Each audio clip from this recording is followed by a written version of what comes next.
Hello and welcome. This is Cheryl, aka Artsy Island Girl for Pajama Crafter Stamps. Today I'm sharing an easy background texture technique using a product you likely already have in your house.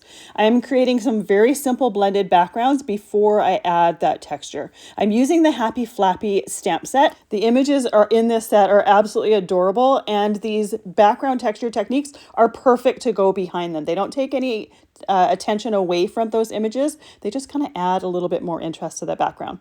If you're looking for more ways to use this stamp set once I'm done, I did a pendulum card on this channel. I will link to that at the end of this video.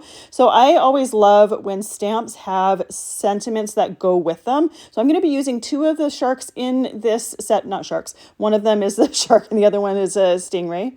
And I'm going to be using several of the sentiment stamps in here, and they all work really, really well to go with these images. I always love punny little sentiments with adorable images, so these are absolutely perfect. So I'm picking out the sentiments and the images that I'm going to use. I have them set aside, and I'm going to start with my images. I'm just using some very simple cardstock that I have in my stash that I like to do ink blending on, and I'm going to heat emboss those images with silver embossing powder. First, I like to use some embossing powder tool on my cardstock. I like to try to make sure that my embossing powder is only going to stick to the embossing ink. Then I use embossing ink to ink up my stamp, stamping it a couple times just to make sure I have a nice crisp clean image. Then I take it out of my stamp positioner, clean those stamps, and I just use a damp cloth in order to clean them and pour on that embossing powder. Now the great thing about embossing is you just pour that powder on over top of a scrap sheet or a scrap piece of paper, and all of that excess goes right back in the container, so there's no waste to it.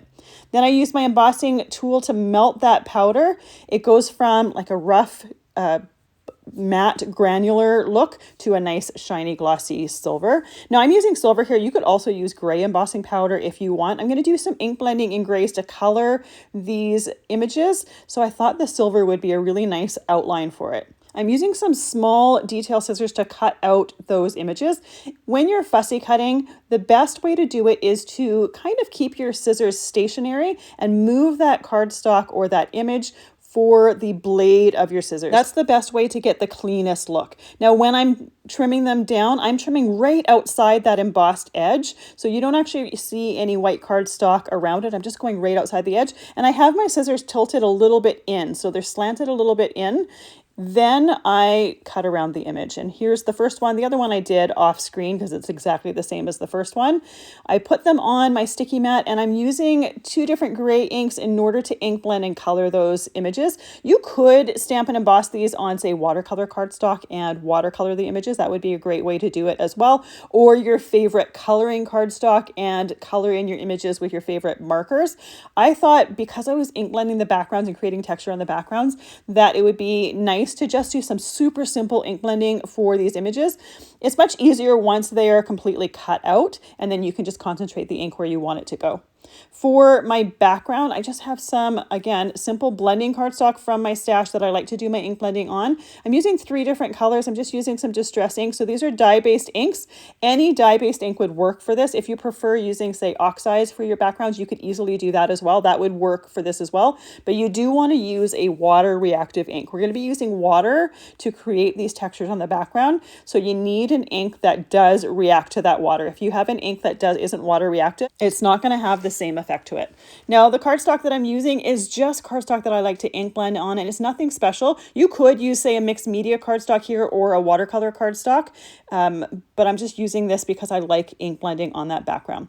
So when I did my ink blending here, you can see I'm kind of having stripes along it. I'm kind of doing light to the top, dark towards the bottom. I kind of thought of ocean water where it's dark towards the deeper end and lighter towards where it's sunlight. So that's what I'm going for here. I am being fairly heavy with my ink because I want to see the texture that I'm going to create with the water afterwards. If you're really light with your ink blending, that texture is going to be a lot more subtle. And even on my background here, that texture is going to be a lot more subtle at the top where that ink is a lighter color than it is at the bottom where it is a darker color, because we're going to see a lot more contrast where the ink is removed or reacts to the water.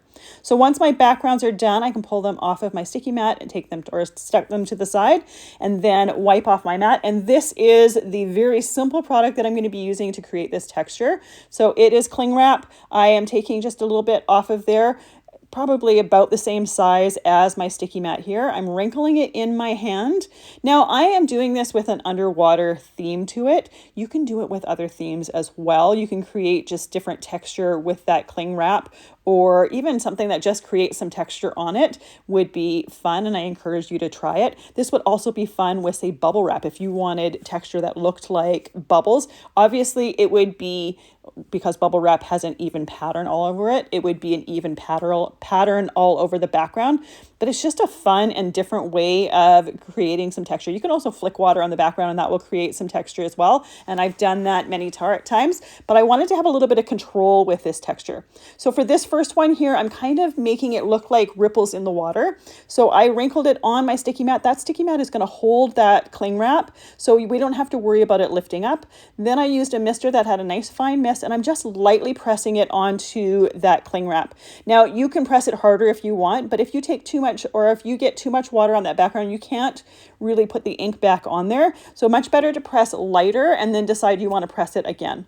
Once I'm done with that, I just use my cloth to clean off that cling wrap, clean any ink that might have transferred onto there, because I'm going to reuse this piece for my second background. So for my second background, I'm going to create a different texture with it. It's going to be kind of stripy, but there's one sentiment in this stamp set that says "You're a ray of sunshine," that I thought would be great with that stingray image and creating little rays of sunshine or little rays of lighter color or light in that water background. So that's what I'm trying to go for when I'm replacing that cling wrap there. So I'm going to do the same procedure over again. I'm going to use my mister to lightly mist on that cling wrap, and then I'm going to press my cardstock in there. Now that cling wrap is not going to cover my whole piece of cardstock, so I'm just going to lightly press in there, and then there's that top corner that didn't get pressed that I'll just go back in and press just that corner in there. Now I press them really lightly in there because I want to have control. I want to see what the background or the water is going to do, the reaction to that ink, before I decide to press it in again. It does take a few seconds for that reaction to happen, so definitely let it, or wait just a moment for that reaction to happen to see if you have enough of those rays on there. If you don't have as much of the rays or the lines from the first one as you would like, go back and do it again. And to have a nice crisp look, I would use my cloth to wipe any ink that might be on there first, then mist it again, and then press it back down again so that we have some nice clean lines that don't happen to have any ink on them. For the mat for this card, I'm just taking some simple white cardstock. I'm trimming it down to 4 inches by 5¼ inches, and I'm just going to rub a silver pad around the outside edges. This is going to coordinate nicely with that silver embossing powder on my images, and I'm also going to use silver embossing for my sentiments for my cards. So rather than using silver cardstock, sometimes specialty cardstock is a lot more spendy than just plain cardstock. This is an easy way to fake some specialty cardstock. For my backgrounds, I'm trimming them down to 3¾ inches by 5 inches. So I'm taking a 1/4 inch off of all of the 4 sides. If there's an area that you like more than another, you can alter how you trim that down. But I liked all of my background, so I trimmed just 1/4 inch off of each side, trimming them down to 3¾ inches by 5 inches. Now, because we used water on this background as well as inks that take a little bit longer to dry, I'm just using my embossing tool to make sure those backgrounds are completely dry. I want to heat emboss my sentiments on them, and I want to make sure that embossing powder is only going to stick to where I put that embossing ink. So to test my backgrounds and make sure they're completely dry, I just use some clear embossing powder and pour it on my background. If there's an area that embossing powder is going to stick to, that powder will stick to it, and I can easily rub that off and then go back and make sure those backgrounds are dry. But it's always best to test that ahead of time just to make sure they're totally dry before pouring your embossing powder on there, or the one that you plan on using with your stamp sentiment. So for this background here, I'm using the Your Ray of Sunshine sentiment. So I put it back in my stamping positioner, inked it with some embossing ink, and then poured that silver embossing powder on top of it. Once I've tapped off the excess, I'm just going to use my embossing tool to melt that powder on there. Now I messed up with my taping, and I forgot to tape the sentiment on the second one. But what I did with the second sentiment is I used a combination of sentiments. There's a large word that says Jossum. There's a small stamp that says have a, and then there's a small one that says day. So I did have a on the top, I did Jossum Day on the bottom, so we created a larger sentiment to it. You can easily swap out the sentiment for a different one in the set. There's many of them to choose from. And I just love the fact that there is so many to choose from. So once I have them done, I assembled them the same way. I put that mat on my background or my card base. They're just A2 card bases. And then my image piece on the top. I use a little dot of glossy accents for both of them on the eyes just to give it some dome dimension. And then I use a gray dye-based marker just to add some dot texture to those images. And I just have that texture dotted on where the ink blending was the darkest. I'm not doing it over the entire thing. If I did it over the entire thing, I don't think it would be that interesting of a feature, but I think it looks more interesting if it is just where that ink blending is darkest. For the eyes for both images, I just use some glossy accents on the eyes themselves just to give them some domed glossy dimension. It gives a little bit of extra something for it to catch the light when you're tilting it. But I love how effective those textures are in the background. And like I said at the beginning, they're super easy to do with something that you probably already have. And it's a great way to just add something simple to the background that doesn't take any focus away from those main images. You'll find the set that I used listed and linked down in the description below. And like I said, I did another card with this set. I will link it right at the end of the video so you can have some more inspiration. And that one was done with different techniques as well. Thank you so much for joining me today. I really appreciate you being here. I hope you have a fantastic day.